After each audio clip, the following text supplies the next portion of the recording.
Welcome back guys.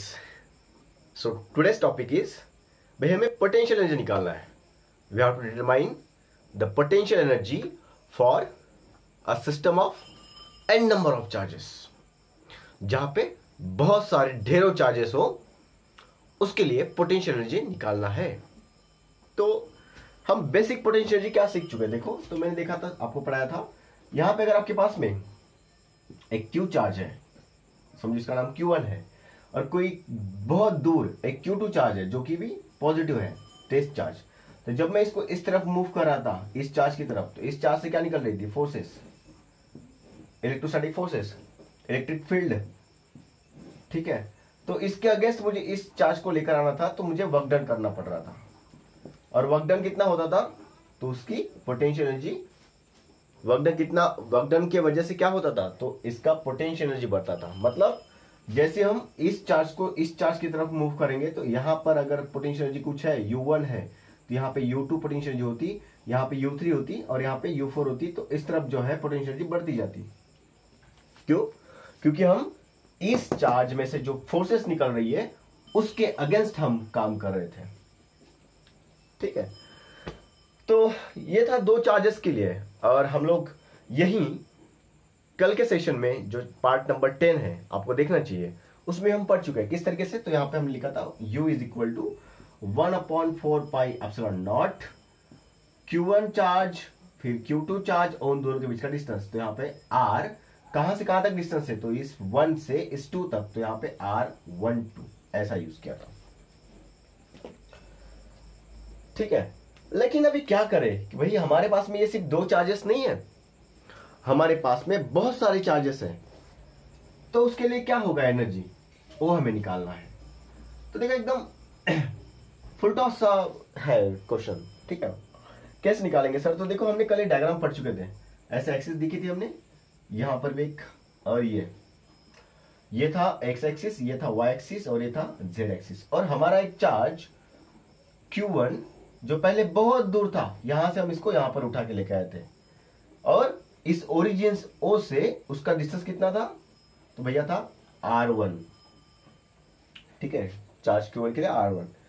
फिर ये charge लाने के बाद में अभी देखो, इस चार्ज के कारण यहां पे इलेक्ट्रिक फील्ड और इलेक्ट्रोस्टैटिक फोर्स तैयार हो गए, यहां पे ऐसे निकल रहे होंगे चारों तरफ। ठीक है, स्पेरिकल, क्योंकि हमें पॉइंट चार्ज है हमारे पास में। तो भैया मैंने फिर Q2 चार्ज लेकर आया। तो अभी जब मैं इसको यहां पर लाके रखूंगा इस पोजीशन पे, अगर मान लो ये A पोजीशन है और ये B पोजीशन है, तो अगर मैं Q2 चार्ज को B पोजीशन पे लाकर रखता हूं, पहली बार तो सिंपल मैं चार्ज लेकर आया तो कोई वर्क नहीं करना पड़ा, क्योंकि यहां पे कोई इलेक्ट्रोस्टैटिक फोर्स नहीं था पहले से। लेकिन अभी जब मैं Q2 चार्ज को लेकर आऊंगा, तो इस Q1 चार्ज के कारण यहां पे इलेक्ट्रोस्टैटिक फोर्स होंगे ऑल डायरेक्शंस में। ठीक है, तो क्या होगा? तो भैया ये चार्ज को ये आने नहीं देगा, ये उसको अपोज करेगा, भाई तू दूर जा। फिर हम लोग क्या करते हैं? तो हम लोग ऐसी कंडीशन में करते हैं, इसको एक्सटर्नल फोर्स देते हैं। एक्सटर्नल फोर्स देंगे और उसको बोलेंगे भाई तू चल, मैं कहता हूं तू चल, तो निकलेगा और आएगा यहां पे। तो हमने एक्सटर्नल फोर्स दिया, हमने कुछ डिस्प्लेसमेंट किया भाई, तो क्या मिला हमें? वर्क डन मिला। तो मुझे इस बार इस Q2 चार्ज को इंफिनिटी से इस B पॉइंट पे लाने के लिए, जब मैं यहां पे Q2 चार्ज रखूंगा, तो मुझे काम करना पड़ेगा, और वो काम किस में होगा? कन्वर्ट उसकी पोटेंशियल एनर्जी में। ठीक है, तो इस चार्ज की पोटेंशियल एनर्जी बढ़ेगी। तो भैया इसका डिस्टेंस कितना है ओरिजिन से? तो भैया उसका डिस्टेंस है R2। Q2 चार्ज है तो R2। तो इसके लिए हमने यहां पे जो फॉर्मूला लिखा है, ये होता था उसका potential energy. So U is equal to, इस पूरे सिस्टम का पोटेंशियल एनर्जी कितना है? 1/4πε0 Q1 Q2 अपॉन R12, इतना।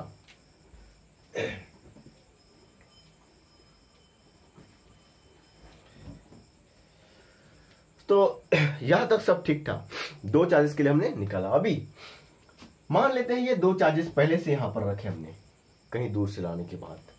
अब मैं Q3 चार्ज की बात करूंगा। दो चार्जेस के लिए तो हम पढ़ चुके थे, अभी Q3 चार्ज के लिए कितना होगा? तो भाई ये इंफिनिटी पे कोई चार्ज Q3, और उसको हम फिर से कहीं C पोजीशन पर लेकर आएंगे। ठीक है, यहां पे रखा हमने Q3 चार्ज। तो मुझे अभी देखो, इस चार्ज को वहां से यहां तक लाने के लिए इन्फिनिटी से सी पोजीशन तक लाने के लिए मुझे वर्क डन करना पड़ेगा। अभी वर्क डन किसके किसके अगेंस्ट होगा? तो Q3 का वर्क डन होगा इस Q1 चार्ज में से फोर्स निकल रही है उसके अगेंस्ट भी होगा, और Q3 का वर्क डन इस Q2 चार्ज में से जो फोर्स निकलेंगी उसके अगेंस्ट भी होगा। मतलब अभी डबल मुझे ज्यादा फोर्स लगाना पड़ रहा है इस चार्ज को लाने के लिए, क्योंकि यहाँ पे दो चार्जेस ऑलरेडी प्रेजेंट है। यहाँ से जो एक्स्ट्रा फोर्स निकलेंगी Q1 और Q2 में से जो फोर्स निकलेगी इलेक्ट्रोस्टैटिक फोर्स, उसके अगेंस्ट काम करना पड़ेगा। मतलब मुझे इसको ज्यादा फोर्स देना पड़ेगा वर्क डन करने के लिए। तो भाई इसका जो डिस्टेंस है सी पॉइंट का ओरिजिन से वो है R3। तो भाई अभी जो ये तीन चार्जेस का जो सिस्टम है इसका पोटेंशियल एनर्जी कितना हुआ है ना, इस पूरे सिस्टम का पोटेंशियल एनर्जी कितना हुआ। So what is energy? Sir energy is equal to work done, और वर्क डन क्या होता है? V multiply Q।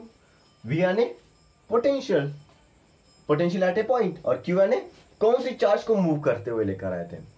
तो अभी हम किसको मूव करते हुए लेकर आते हैं? Q3 चार्ज को यहां पर ठीक है, इस Q3 चार्ज को हम यहां पर लेकर आ देते हैं। तो भैया वर्क डन कितना हुआ? तो देखो पोटेंशियल, अब पोटेंशियल कितना है तो भैया कहां पर लेकर आ रहे हैं? सी पॉइंट पे।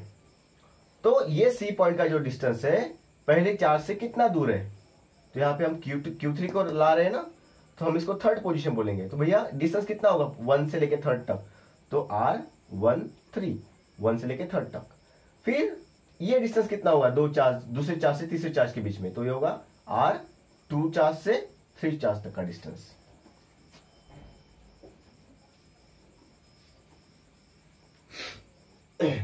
तो फिर ठीक है, अभी मुझे सिर्फ पोटेंशियल निकालना है। तो पोटेंशियल क्या होता है? तो potential for a point charge होता है 1/4 पाई एप्सिलॉन नॉट, और चार्ज कौन सा है? तो ये Q1 चार्ज के कारण कहां पे?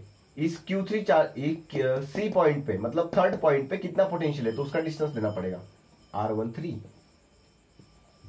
फिर प्लस, क्योंकि ये दो चार्ज के कारण है ना यहाँ पे पोटेंशियल, तो ये जो B चार्ज है, B पे जो Q2 चार्ज है उसके कारण कितना पोटेंशियल है? तो वो होगा 1/4 पाई एप्सिलॉन नॉट, चार्ज है Q2, और उसका जो डिस्टेंस है यहां से इस पॉइंट तक का डिस्टेंस जो है वो है R23। ठीक है, और इसके साथ मल्टीप्लाई में क्या करना पड़ेगा? चार्ज, और चार्ज कौन सा है जिसको मूव करते हुए लेकर आए, और चार्ज कौन है? वो Q3। तो भैया ये किसके लिए हो रहा था सब? ये थर्ड चार्ज को लाने के लिए वर्क डन हो रहा था। मतलब हम work done for a third charge कितना किया तो उतना किया, तो उतनी पोटेंशियल एनर्जी उस सिस्टम में ऐड हो गई अभी। ठीक है, तो सर यहां तक सब ठीक था। इसको अगर कॉमन निकाल दे तो देखो भैया यहाँ पे 1/4 पाई एप्सिलॉन नॉट, और वहां पर भी 1/4 पाई एप्सिलॉन नॉट है, यहां पर भी है, यहां पर भी है। तो ब्रैकेट में से वो निकाल दूंगा तो क्या बचेगा? Q1/R13 प्लस Q2/R23, और यहां पे जो इसके मल्टीप्लाई में जो यहां पे था, यहां पर जो Q3 चार्ज था उसको भी यहां पे रखना पड़ेगा Q3। तो ये हो गया थर्ड चार्ज का वर्क डन टोटल। ठीक है,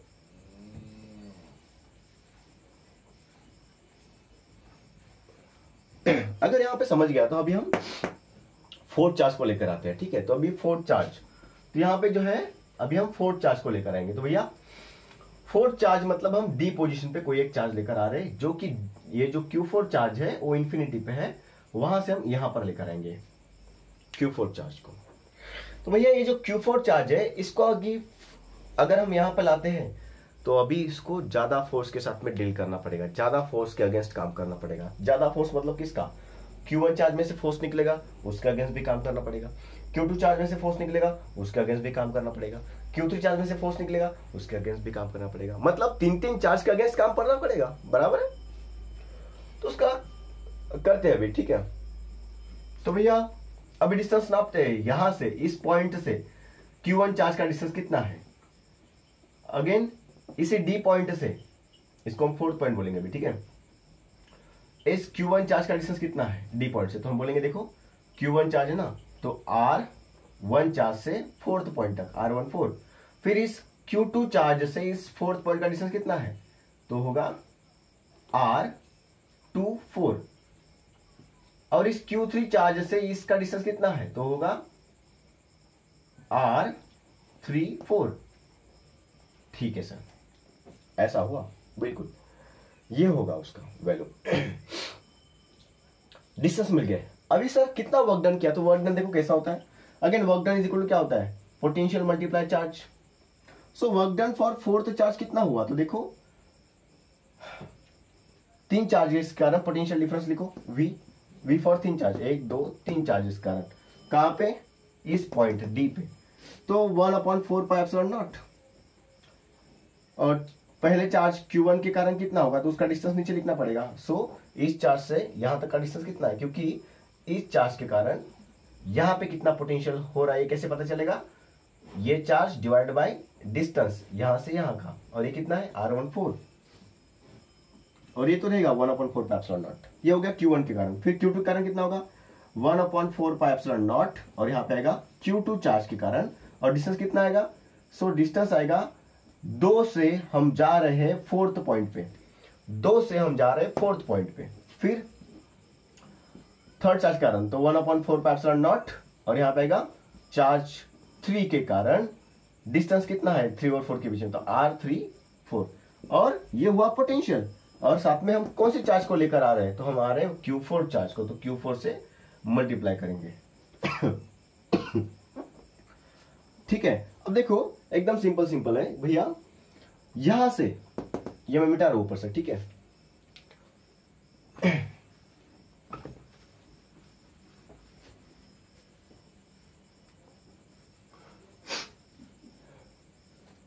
तो अभी यहां से क्या क्या कॉमन निकलता है, तो work done for fourth charge is equal to, देखो यहां से 1/4 pi epsilon naught, 1/4 pi epsilon naught, 1/4 pi epsilon naught common, 1/4 pi epsilon not.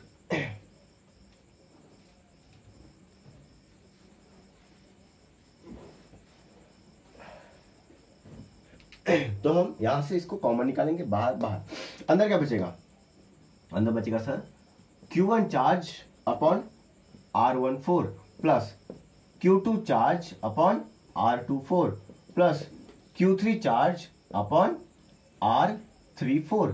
R34 क्या है, थर्ड चार्ज से फोर्थ चार्ज तक का डिस्टेंस, क्योंकि हम फोर्थ चार्ज जहां पे लाएंगे उस पोजीशन का डिस्टेंस। अभी सर यहां पे जो Q4 है, ये इसको हम मल्टीप्लाई करेंगे यहां पर, यहां पर, यहां पर, तो Q1 के साथ में Q4 को मल्टीप्लाई करो तो क्या आएगा, Q1 Q4। जब मैं Q2 के साथ में Q4 को मल्टीप्लाई करूंगा तो Q2 Q4।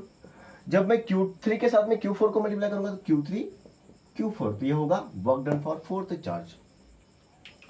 So total charge कितना होगा, मतलब टोटल वर्क डन कितना करना पड़ेगा मुझे, तो इस सिस्टम के लिए तो मैं यहाँ पे पहला चार्ज लेकर आया था Q1, तो उसके लिए वर्क डन करना नहीं पड़ा, क्योंकि यहाँ पे कोई फोर्स नहीं था पहले से। फिर Q1 को यहाँ पे ला के रखा, फिर Q2 को जब लेकर आया तो इसका पोजीशन के अगेंस्ट काम करना पड़ा, इस चार्ज को फोर्स लगाना पड़ा है, तो भैया यहाँ पे इसके कारण वर्क डन हुआ, मतलब इसके कारण पोटेंशियल जी बढ़ा। फिर उसी सिस्टम में मैंने Q3 चार्ज को लेकर आया, तो अभी इस चार्ज को इस चार्ज और इस चार्ज के अगेंस्ट काम करना पड़ा, तो फिर से इसका भी पोटेंशियल जी उसमें ऐड होगा। और फिर इस जो फोर्थ चार्ज है Q4 उसको भी लेकर आया, तो भैया ऐसे ही अभी ये फोर्थ चार्ज को Q1 Q2 और Q3 के अगेंस्ट काम करना पड़ा। तो जितने चार्जेस लेकर आएंगे उतना हमें वर्क डन बढ़ते रहेगा, मतलब पोटेंशियल जी बढ़ती रहेंगी। तो अभी हम इस सिस्टम में क्या करें, तो भाई हम क्या कर रहे हैं, सिंपली तो हम एडिशन कर रहे हैं सर। अगर मैं एडिशन कर रहा हूं तो मेरे पास में एक दिमाग आया, और दिमाग कुछ इस प्रकार से था, देखो। देखो सर, हमारे पास में अगर टोटल वर्क डन निकालना है, मतलब उसका टोटल पोटेंशियल एनर्जी निकालना है, तो ये तो कांस्टेंट रहेगा 1/4 पाई एप्सिलॉन नॉट। ये तो अंदर में क्या आएगा, तो देखो मैं इस ऐसे सिस्टम का मल्टीप्लीकेशन करूंगा, मतलब एडिशन करूंगा एक इसका। तो मैं आप लिखता हूं ऑल पेयर्स। अब ऑल पेयर्स क्यों लिखा सर, इनटू कौन है, तो Q, ये दूसरा Q और उनके बीच का डिस्टेंस, Q दूसरा Q उनके बीच का डिस्टेंस। तो यहां पे जो लिखूंगा J, और यहां पे जो लिखूंगा K, है ना, ये J नंबर का चार्ज J प्लेस पे चार्ज है और K प्लेस पे चार्ज है, तो डिस्टेंस कहां से कहां तक, J प्लेस से K प्लेस तक का डिस्टेंस, और ये होगा उसका फाइनल आंसर। सो पेयर क्या होती है चार्जेस की, ऑल पेयर्स। तो भाई Q1 के साथ में मैं जो भी अभी ये Q4 लेकर आ रहा, तो Q1 के साथ में इस Q4 को मल्टीप्लाई करूंगा, Q4 को फिर Q2 के साथ मल्टीप्लाई करूंगा, Q4 को फिर Q3 के साथ मल्टीप्लाई करूंगा। तो इसलिए मैंने बोला ऑल पेयर्स, चार्जेस का ऑल पेयर और उसका डिस्टेंस उस चार्ज से। तो ये हुआ उसका फाइनल आंसर। ठीक है। तो हमने देखा कि बहुत दूर से अगर कोई चार्ज लेकर आते हैं हम लोग, तो उस सिस्टम में पोटेंशियल एनर्जी बढ़ती जाती है, बढ़ती जाती है, बढ़ती जाती है, ठीक है। यहां पे बहुत सारी एनर्जी बढ़ी अभी।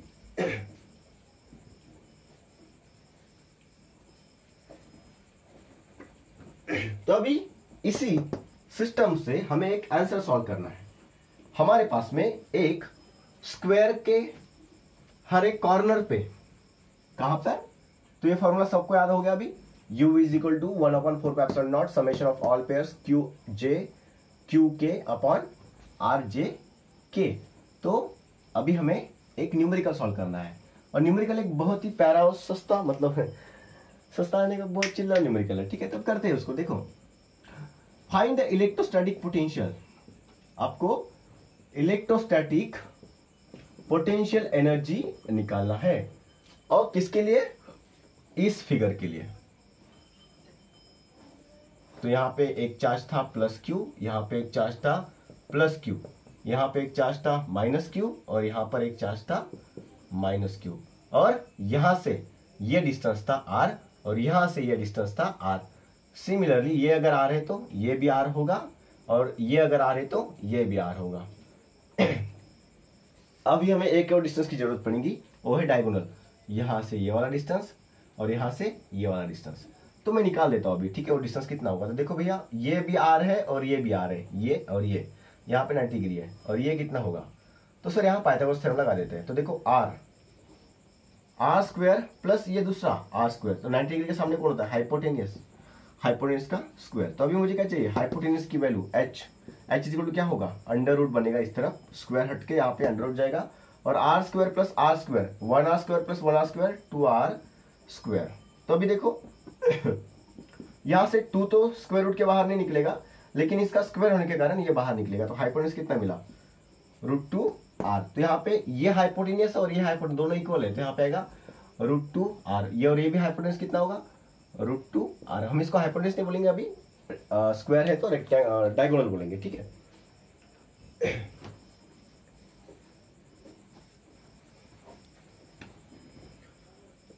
तो अभी हमारे पास में ज्यादातर वैल्यूज का पता चल गया। अभी इंपॉर्टेंट बात यह है कि पोटेंशियल एनर्जी कैसे निकालें।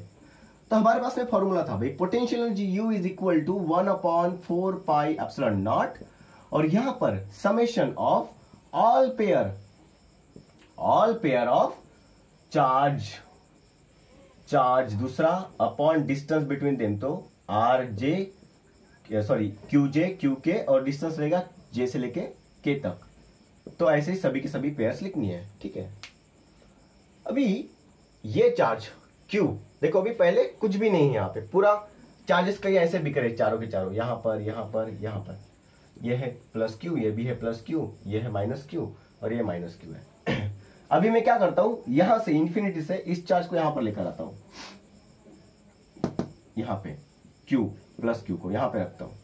अभी जो दूसरा चार्ज है, पहला चार्ज जब लेकर आऊंगा तो मुझे कुछ काम नहीं करना पड़ेगा, क्योंकि यहां पे पहले से कोई भी फील्ड नहीं थी, तो इजीली आ जाएगा। अभी दूसरी चार्ज की बात करते हैं, प्लस Q को जब लेकर आऊंगा यहां पर R दूरी पे जब रखूंगा दोनों के बीच में, तो मुझे इस चार्ज को जब यहां पे लाना पड़ेगा, तो यहां से क्यों निकलेगा, फोर्स, तो फोर्स के अगेंस्ट काम करना पड़ेगा, तो यहाँ पे पोटेंशियल एनर्जी कुछ ना कुछ फोर्स लगाना पड़ेगा मुझे, तो पोटेंशियल एनर्जी बढ़ेगी। तो यहाँ पे जब प्लस Q चार्ज रखूंगा, तो फिर जब मैं माइनस Q चार्ज को लेकर आता हूं और यहाँ पे है, तो मुझे अगेंस्ट कुछ ना कुछ वर्क करना पड़ेगा, तो यहाँ पे है R डिस्टेंस पे माइनस Q चार्ज। फिर आखिरी वाले चार्ज को फिर यहाँ पर लेकर आता हूँ, ये यहाँ से R दूरी पर है और यहाँ से भी R दूरी पर है, और यहाँ पे रखा माइनस Q चार्ज। तो अभी इसका पोटेंशियल निकालना है, तो देखो कैसे पेयर बनानी है। तो potential U is equal to, ये कांस्टेंट रहेगा 1/4πε0, और ब्रैकेट के अंदर समेशन करना है ऑल पेयर का। पहली पेयर बनाते हैं, ये दोनों का पेयर बनाओ, प्लस Q चार्ज, और उन दोनों के बीच में डिस्टेंस स्मॉल r, ठीक है, प्लस अभी ये चार्ज के लिए निकाल चुके हैं हम लोग पोटेंशियल जी। अभी ये चार्ज के लिए निकालो, तो ये चार्ज को जब वहां से यहां पे लाएंगे, तो इस चार्ज के अगेंस्ट और इस चार्ज के अगेंस्ट काम करना पड़ेगा। तो ये डिस्टेंस आपको पता है और ये डिस्टेंस भी पता है, तो पहले इसका और इसका कर लेते काम तमाम। तो करो, चार्ज Q और ये चार्ज माइनस Q, और इनके बीच में डिस्टेंस कितना है, तो r√2 इतना डिस्टेंस है। √2r बोलो या फिर r√2 बोलो, दोनों एक ही है।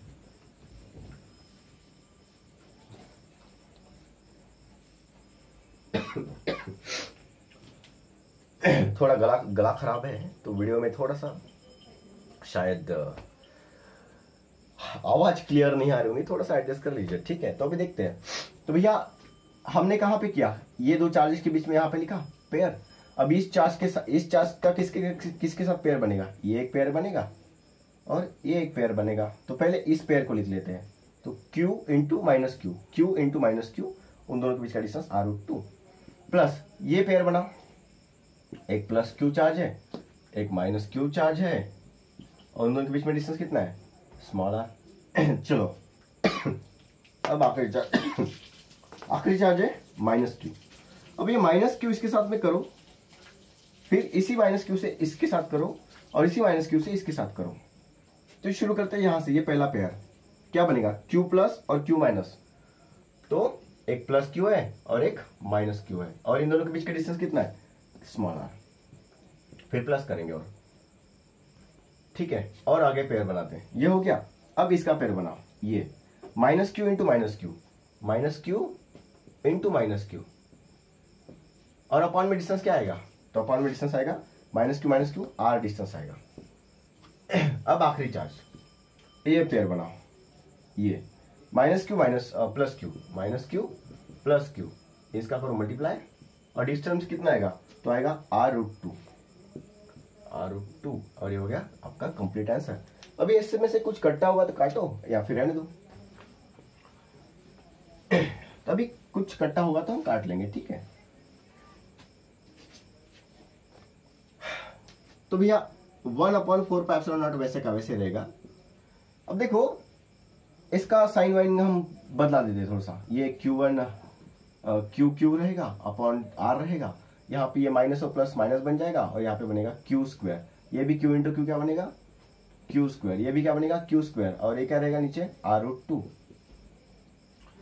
फिर यहाँ पे आते हैं माइनस इंटू प्लस माइनस, और Q into Q² upon r। फिर ये देखो minus into plus minus, Q into Q² upon r। फिर इसके पास आते हैं माइनस इंटू माइनस प्लस, और ये रहेगा Q² अपॉन r। और फिर इसकी बात करते हैं plus into minus minus into plus minus, और Q into Q² upon r√2। फिर इसकी बात खत्म करते हैं। अभी देखो जो कटेगा वो कटेगा, यहाँ पे Q²r प्लस में, यहाँ पे Q²r माइनस में एक कट जाएगा, फिर यहाँ पे माइनस में Q²r, यहाँ पे प्लस में Q²r, ये भी कट जाएगा। तब बचा क्या, 1/4πε0 बचा, और यहाँ पे क्या बचा, तो यहाँ पे बचा ये माइनस Q² अपॉन r√2, और यहाँ क्या बचा माइनस Q² अपॉन r√2। ये दोनों चीज बची, ठीक है। अब ध्यान देते अच्छे से, ये और इसके बीच में, तो भैया माइनस Q² कितना बनेगा, तो -2 टाइम्स Q² बनेगा। तो जब आप u का वैल्यू दोबारा करोगे यहाँ पे, तो ये आएगा 1/4πε0 वैसे का वैसे, माइनस Q बनेगा ये -2Q², और अपॉन में क्या है r√2 तो कॉमन निकलेगा r√2 ये। अब इसमें कुछ और एडजस्टमेंट कर सकते हैं, यहाँ पे करके दिखाता हूँ, ठीक है। इसको मिटा रहा हूं मैं, ओके। यहाँ पर आखिरी आंसर, तो यहाँ पे थोड़ा सा एडजस्टमेंट करता हूँ। देखो 1/4πε0 वैसे का वैसे ही रहेगा। मैं इसको क्यों नहीं मिटा रहा हूँ, इसको 2 के साथ में क्यों डिवाइड नहीं कर रहा हूँ, क्योंकि इसका वैल्यू हमें शॉर्टकट पता है 9×9, तो इजीली पुट कर सकेंगे, ठीक है, अगर वैल्यू दिया है तो अभी हम यहाँ पे 2 को कैसे लिख सकते हैं भाई बताओ। तो हम 2 को लिख सकते हैं √2 इंटू √2 बराबर है √2 2 होता है, मल्टीप्लिकेशन करें तो यहाँ पे कितना है Q² अपॉन में क्या है r√2। तो देखो ये एक √2 और एक √2 कैंसिल हो जाएगा, तब एक बचा क्या, so potential U is equal to कितना बचा, तो भैया बचा 1/4πε0, और यहाँ पे क्या बचा माइनस, तो माइनस दे देंगे इसको। ये क्या है √2, तो भैया √2 बचा, और ये क्या है Q² भी बचा, अपॉन में डिस्टेंस कितना है r। तो भैया इतना पोटेंशियल एनर्जी हमें मिला इस पूरे सिस्टम ऑफ चार्ज, जो चार्जेस थे 4, उसके कारण जो है इतना पोटेंशियल एनर्जी मिला। अगर आपके पास में Q मतलब उस चार्ज का वैल्यू होता, अगर आपके पास में इस R यानी कि डिस्टेंस का वैल्यू होता, तो आप आराम से पोटेंशियल एनर्जी निकाल सकते थे। ठीक है, तो इस प्रकार से इसको करना था। बहुत ही आसान डेरिवेशन भी था और न्यूमेरिकल भी था। अगर ये न्यूमेरिकल आता है एग्जाम में तो आप इजीली कर सकते हो। ठीक है, तो आप ऐसे पढ़ाई करते रहो, थोड़ा कमेंट भी करते रहो, और जो भी पढ़ाई है उसको थोड़ा सा बढ़ाओ अभी। ठीक है ना, वैसे तो अभी गवर्नमेंट की वजह से भाई तारीख पे तारीख मिल रही है, तो क्लासेस कब शुरू होंगी इसका बहुत ज़्यादा प्रॉब्लम है। और यहाँ पे देखो वीडियो से जो डिस्कशन होता है आपके साथ में, वो लाइव क्लासेस में कहीं ज़्यादा अच्छा होता है। मैं यहाँ पे कितना भी अच्छा पढ़ा दूँ आपको, लेकिन आपको समझेगा, ये बात सच है। लेकिन जो क्लासरूम में डिस्कशन होता है उसमें हम आमने सामने होता है, और डिस्कशन से और डाउट्स क्लियर होते हैं। डिस्कशन एक आदमी के साथ में करो तो पूरे क्लास को पता चलती है भाई क्या डिस्कस हो रहा है वहाँ पे, और उसके कारण बहुत सारे डाउट्स क्लियर भी होते हैं। सो आई होप बहुत जल्दी क्लास शुरू हो जाएंगे हमारे, और हम मिलते रहेंगे आगे से। तो चलिए मिलते हैं अगले सेशन में, तब तक के लिए बाय बाय।